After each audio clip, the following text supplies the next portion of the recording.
So what time is it over there right now? It's got to be 8:30. early, right? 8:30. You're on the West Coast. Yeah. I was All I was right. going I was going to sleep last night and I was like, okay, there's no way I'm gonna be ready by 8. I'm like, okay. So sorry. No, it's totally fine. It's what, 11:30 now on Yes. the East Coast. All right. So Jada, tell us a little bit about yourself, your age, what you do. Um, jump into it. Sure.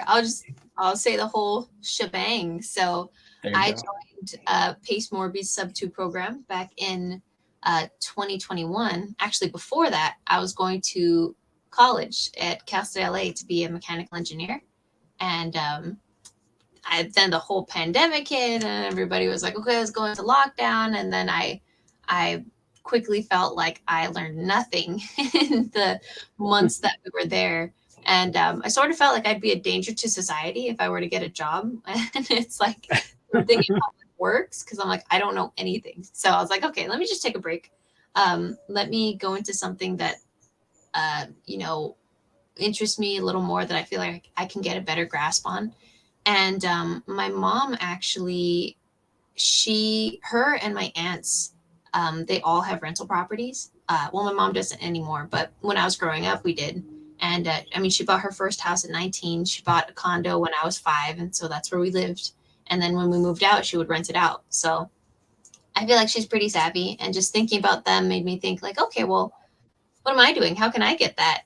And so that's when I took a break. I found Pace Morby, and then I pretty much joined as soon as I found the the community. I had a call That's with the awesome. representative, and they're like, "Wow, we know a guy named Kevin Cho that's doing what you want to do, and he's your age." So I said, "All right, let's do it." So I worked at Olive Garden for about 7 months to pay off the Nice. mentorship. Um, some people say, "Hey, well, you should just go straight into it, and your first deal should cover it." And I was like, "Nah, just in case." Yeah. Did you get Um, free breadsticks at least? I did. I get free breadsticks and free like the soup, but like only the four. There So you it's go. That's finished it. the individual. Yeah, but after a while, it gets to you. And you're like, ah, Yeah, can I but have? And they don't let you get free food either. It's like you have to pay, and if you're working, it's 50% off. And I was like, nah. yeah. So don't I tell mean, anyone. you don't want to eat anything but the breadsticks there anyways. Yeah. Well, unless you have the cake, the black tie mousse cake, I would steal constantly. So, Okay. but yeah. So then I joined, and I was able to get my first wholesale deal as well as help with some dispo. So those pretty much paid for the mentorship. So had I waited, I could have done it anyways. Um, Awesome. and then it was silent for for a long time, and I was trying to do a lot of things. I was trying to make friends with lenders as well for people's deals, but they weren't too responsive. And then Hung Mai and Tom Swan ended up doing the Airbnb arbitrage challenge, and that's where I kind of felt like it fit the most.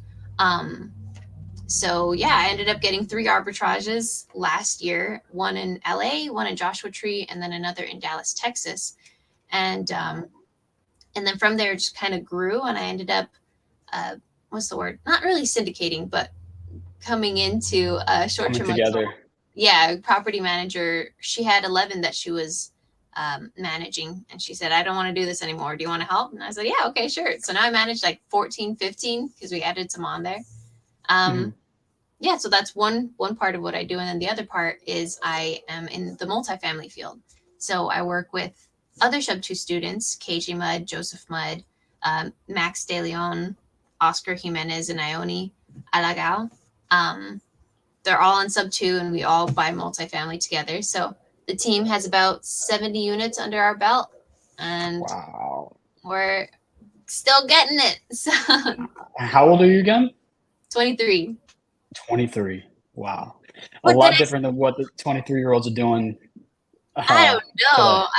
I mean, when you see like these newer 19 and 20-year-olds out in when they first joined sub two, and they're like, "Yeah, I've already wholesaled like 10 deals." I'm like, "Oh my god, Yeah. what am I doing?" It's Crazy. Yeah, that's awesome starting out so young, and you building that portfolio, building those relationships. Like, so you were in college. What what like sparked your interest in real estate? I know you said you were around it a lot when you were young, but like what made you just, flip that switch? And did you tell anybody about it? Did you just go out and do it? Did you talk to your friends about it? How did that go? Yeah, so it was TikTok. I'm pretty sure TikTok or Instagram, something was probably on my feed, and people were like, "Look it, I get this." So I was like, "Well, that seems like easy money. I want that." and yeah, that was pretty much it. But I feel like I'm pretty independent, so I didn't talk to Okay, anybody. I just decided to join. Everything's it's not impulsive, but it's pretty independent decision. So when 100%. I was going into college in my first year, um, I ended up seeing a banner that was like, study abroad. And I was like, oh, okay, well, I'm interested. And I've never been interested in leaving my parents or my family or the state at all, really. And I was looking at the flyer, and the flyer said for mechanical engineering, it only had one school. And like all these, it was like arts and English, and everything else had like five schools, and like Italy and Rome and whatever. And then mine was only one, and it was Korea. And I was like, well, I guess I have to go. And so that was it. And then I told my parents I was going to go, and they're like, what? And yeah, that's kind of been the theme of just like, okay, I'm going to do this. And then I figure out a way to do it. And same with the arbitrage.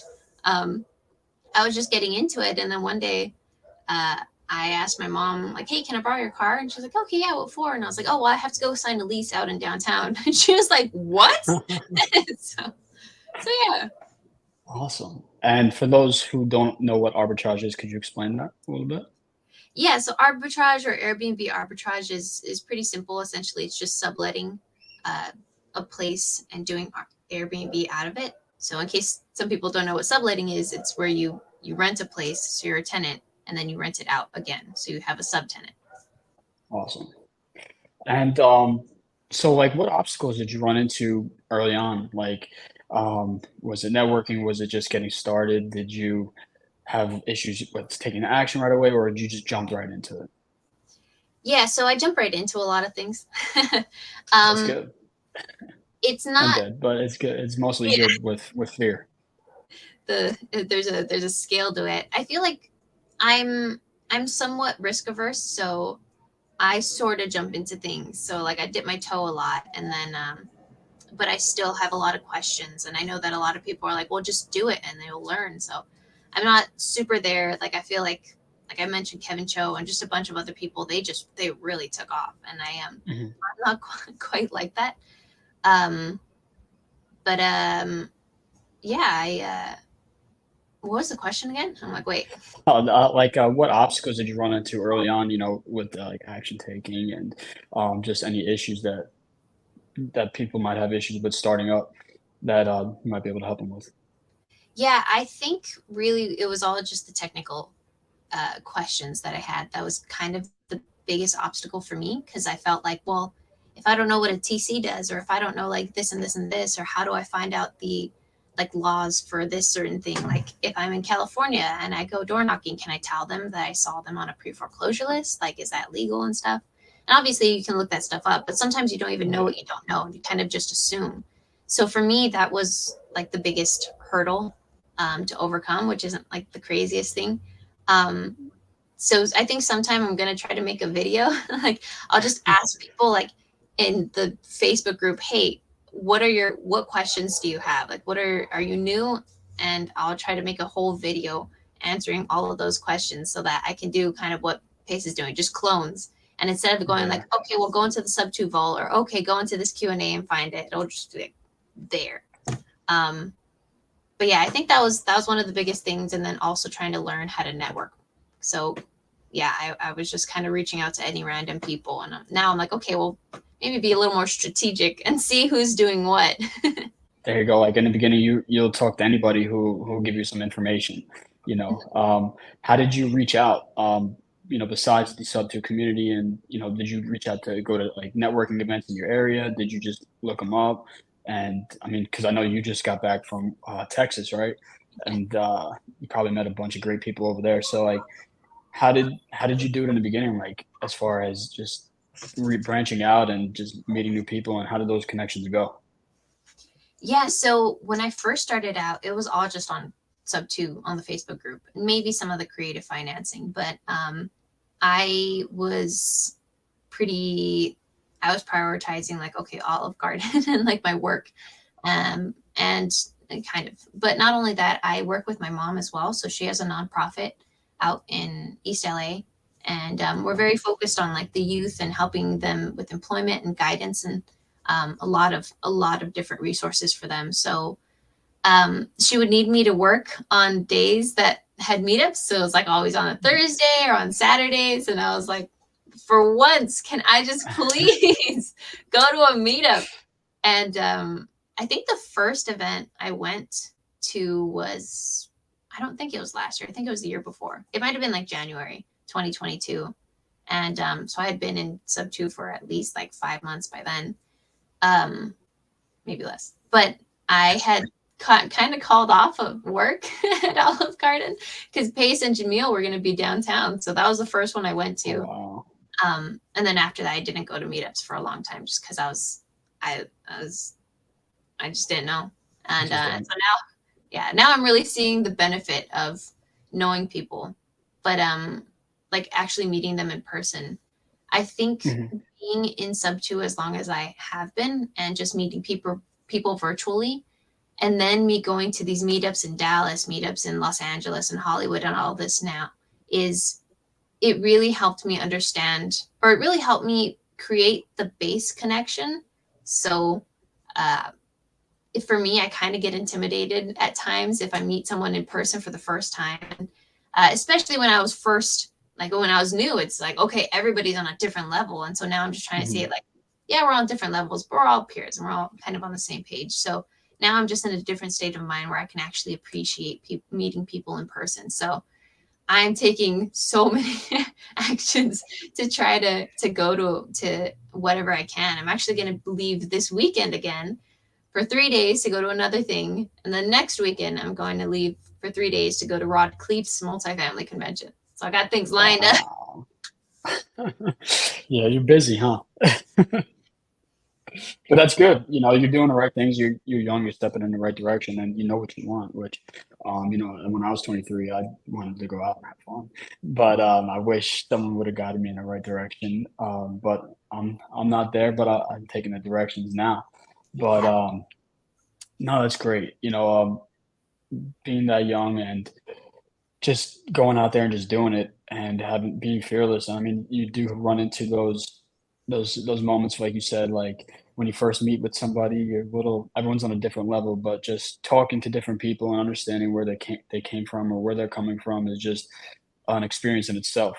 Um, just everyone's got a story, everyone's at a different part and different journey of their life, and it's great to see. And by helping out with the nonprofit and just helping out others, even at those network events, is just great. So I want to kind of shift gears a little here and talk about that multifamily that you're involved. How did you get involved in multifamily and just talk a little bit about that?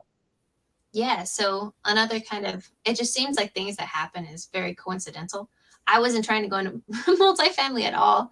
I was doing Airbnb stuff, but I think I had gotten an invite to watch a stream that they were doing. I think it was probably KJ or maybe I forgot who invited me.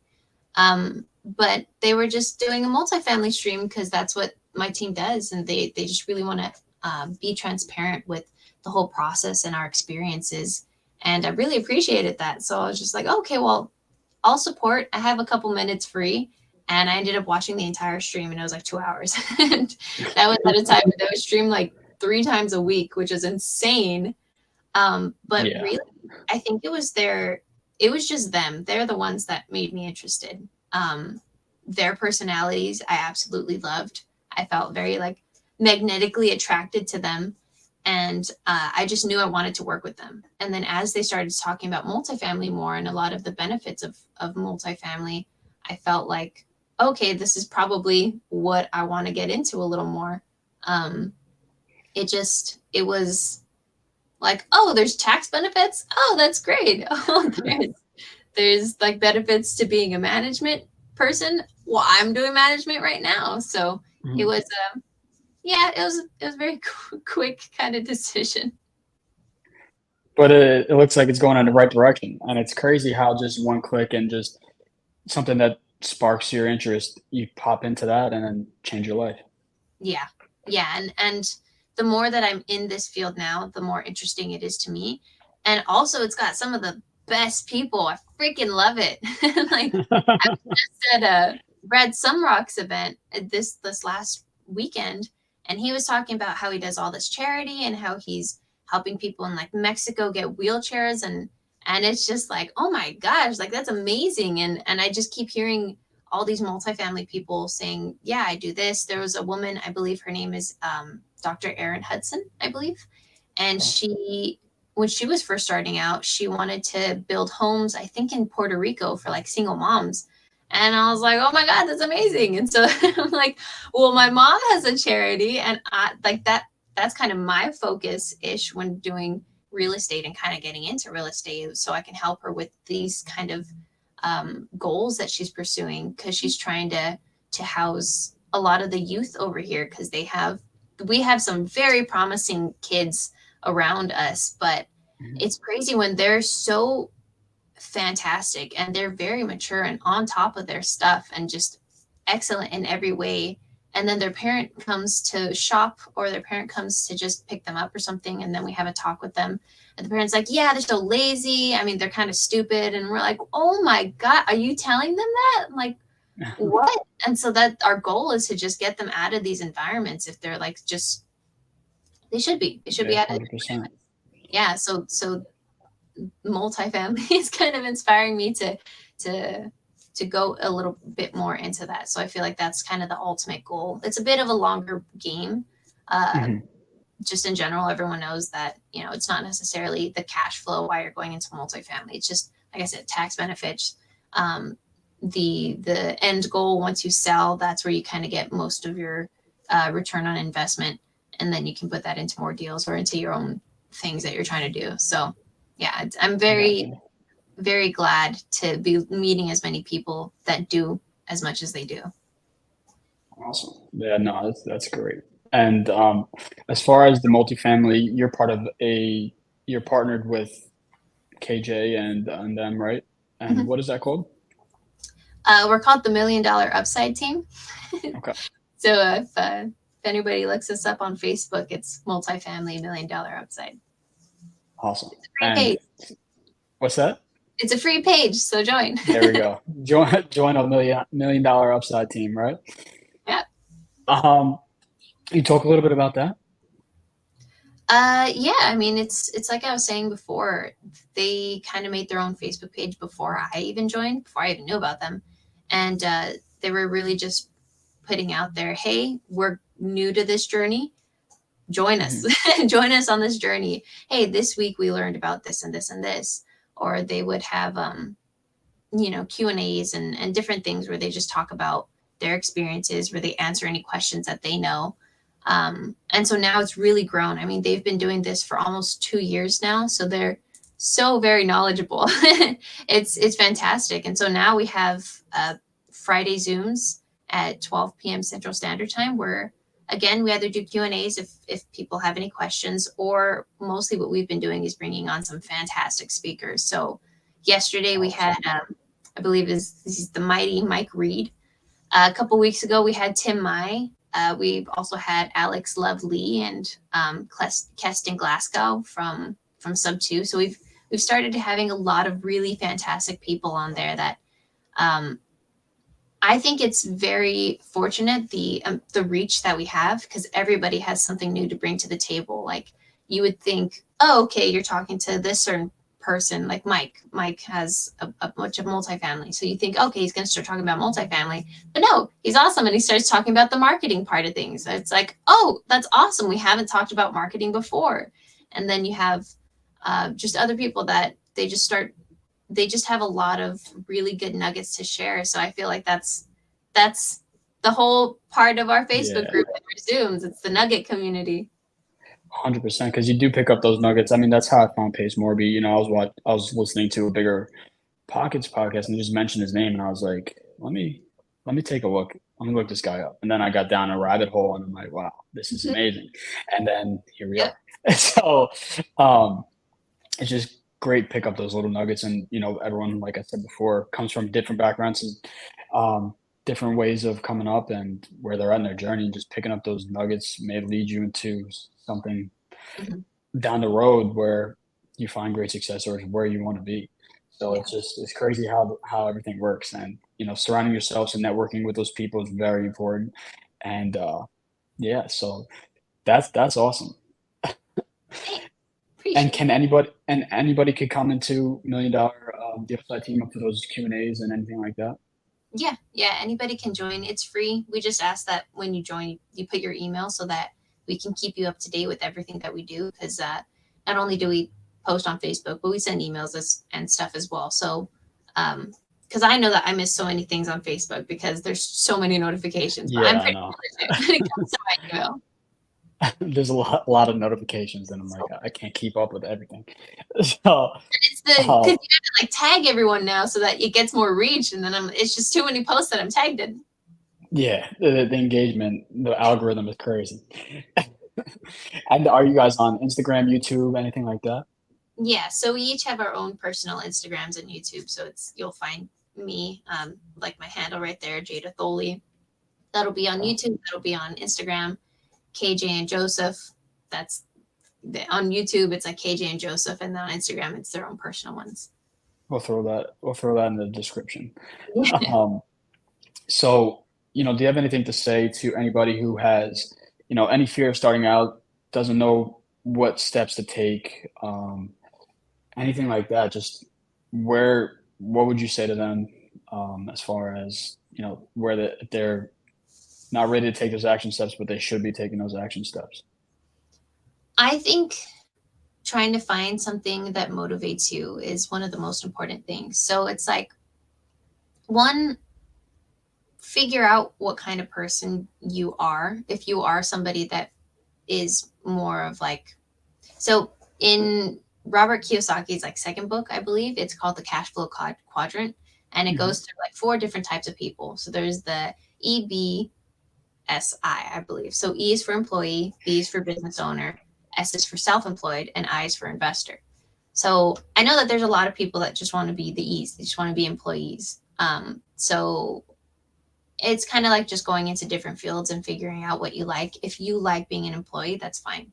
If you want to be somebody that has a little bit more and you are actually starting to get interested in real estate or in buying businesses or whatever, um, I I find it useful to just watch a bunch of things that motivates you. So with me, it's like on Instagram, because of what I watch now, all the algorithm is just like a bunch of really fantastic quotes where I think one was like, when you start shining, you kind of allow other people to feel comfortable to like face their fears or start shining as well. Mhm. And for me, it was just like, oh my God, yeah, that's fantastic. But what that did is that kind of just got me in the mood of like, all right, well, I'm feeling motivated. Let me just do it. Let me just do it. And so you just do it. And I mean, at least people that watch this, they should know that they have a community if they have any questions. So you have me, you have Sub Two or the Creative Finance page. Um, and I think I think the most useful for me. I think I've been a little bit more of an action taker just in general. I Mhm. grew up just selling chips and candy and stuff at school and like go to school when I was homeschooled. So for me, it's just kind of like, okay, well, it's just the next step, uh, like just the next thing to do. And I think that I was fortunate in growing up that way because I don't have that analysis paralysis thing. So I Mhm. think what also helps as well, whether you're young or old, I mean, I'm just fortunate that I'm a little younger. So I feel like, well, I'm in my 20s. If I have to declare bankruptcy, it's fine. I don't have student Mhm. loans. So like everything would go away. Or That's it's like, that's I'm young. I know. And it's not even like, oh, I'm young, but it's just easier because I'm younger. Mhm. But I just have the mindset of like, I'll get it back. I have the mindset of abundance. I have the mindset of like, I'm a money magnet and ease and flow. And that's just how I was raised. My mom was very big on having those mantras, and those mantras have helped me a lot. So like, even when I get stressed and I'm like, oh my God, how am I going to pay this? Or, oh my God, like I messed up on this, or how is this going to work? Um, it's just ease and flow. Things happen for a reason. It's fine. Why get stressed about it? This is the path that you have to be on. So there's something about this situation that has to happen. So might as well just do it. So if you're scared of like, oh my God, I'm going to lose money, or oh my God, I'm going to get, and lose maybe like $5,000. It's okay. It happens. And you're gonna get past it. Like it's just a mindset thing, Yeah, I think. So 100%. And people tell themselves a story that without even trying most mhm, of the time, and they come up with the ending of that story without even starting it. So it's just it's crazy. I know a lot of people who have that fixed mindset, mhm. and if they just were to jump in and take action and release those fears, they'd be doing great things. Doing And great things. yeah, and it's luckily for you, it was instilled, but you still have to get up and go do it every day. So you do find that motivation, and it's great. And spreading that as well too. That just spreading positivity and giving back is just all great stuff, and hopefully you'll influence other people to do the same. Yeah. Yeah, I hope so as well, because I definitely was not one to like grow up with money or in money or anything like that. I I wasn't like super low income or anything, but kind of. I mean, Mhm. it was I wouldn't what's it called? I'm never like a gold digger. I wouldn't try to mooch off of people. But Yeah, in middle school and in high schools and stuff, all of my friends, their parents had businesses. Their parents were lawyers or were doctors, and so they'd be going out getting boba every day, getting just food every day yeah. after school. And I I didn't was have boba when I was in middle school. yeah, They didn't have that for me. very fortunate. I grew up around Asians, so there's boba everywhere, Okay. everywhere that you can think of. But yeah, I think I was very frugal with my money, um, and it's not like I necessarily had to be. That's where I'm still trying to balance out the like, okay, abundance and then also frugalness. So like abundance. So I'm trying to get more into the abundance mindset. Um, but yeah, I mean, it's not like I grew up in the most crazy or like wealthiest of families or anything. So I really like now I'm starting to understand when people are like, you don't need money to make money. It's like, oh my God, you don't. You don't need to make money. I did not have anything. Mhm. That's amazing. And, just seeing that growing up too, your friends, I have friends like that too with families who had businesses and, way bigger houses and able to do what they were. That's kind of inspiring and motivating, that what you want for your family and your future generations to look like as well. Mhm. Um, so that definitely is motivating and inspiring. Yeah. Um, for me lately, what I've been uh, realizing or noticing was that I just assumed that that wasn't for me growing up. Mhm. Like I would go to my friends' houses and they would have a pool and they would have like a 3 bedroom house, and it was very nice. And we never, I don't know if I've ever grown up in a house. I don't even think Mhm. I've grown up in somewhere where we owned. We've always just rented, I think, apartments or maybe a condo. Um, but uh, yeah, I guess I don't know. Somewhere in my mind, it was just like, okay, well, that's not for me.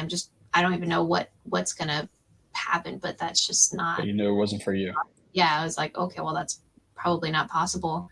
And me doing this, I'm like, oh my gosh, like, okay, that is possible. I don't know why I thought that that wasn't for me. And the more I go into learning more about real estate or learning more about businesses or anything like this, the more I'm like, oh, okay, it's for anybody that wants that life. And so Mhm. I really want to try to tell like the youth that work with us over here in my mom's nonprofit, like, hey, go bigger. Like you can go bigger. I didn't really Mhm. understand that at your age, but this is what I'm doing. And if you guys have any questions, like I can help you to it. There's no reason why we can't have what we see other people having. 100%. And that's great that you're sharing it because it seems like they come from homes that, you know, are not spreading that, and they they're saying those things, and like you when you're used to that and you're in that environment, it takes you down a notch, and then you start thinking, I'm just gonna skate by life, work, and I can't accomplish that. As we're younger, parents, anyone tells you you can be anything you want to be, and that's true. I mean, you're proof of that. It's Mm. uh it's great, and you're doing a great job, and I'm planning on seeing more success out of you. Um, but just tell everybody where they could find you. Anywhere they could reach out at Instagram, YouTube, Facebook. Just let them know where they could find you if they have any questions. Yeah. So anything is my name now. So LinkedIn, Facebook, YouTube, Instagram, TikTok, I believe it's all at Jada Thoele. So JadaThoele. Yeah, I was very very fortunate to be able to have that because before it was like some kind of like confusing thing that people couldn't really remember. So now it's like, How to find you. Just make yep. it simple. Awesome. Well, thank you, Jada. I appreciate it. I'm sure we'll be talking down the road. And thank you very much on taking the time on your Saturday early at 8:30 on the West Coast. Uh, Um, no, thank you, Stephen. I appreciate you having me. I enjoyed it. anytime, anytime. All right. So reach out to Jada if you have any questions. Reach out to myself. And thank you all for listening.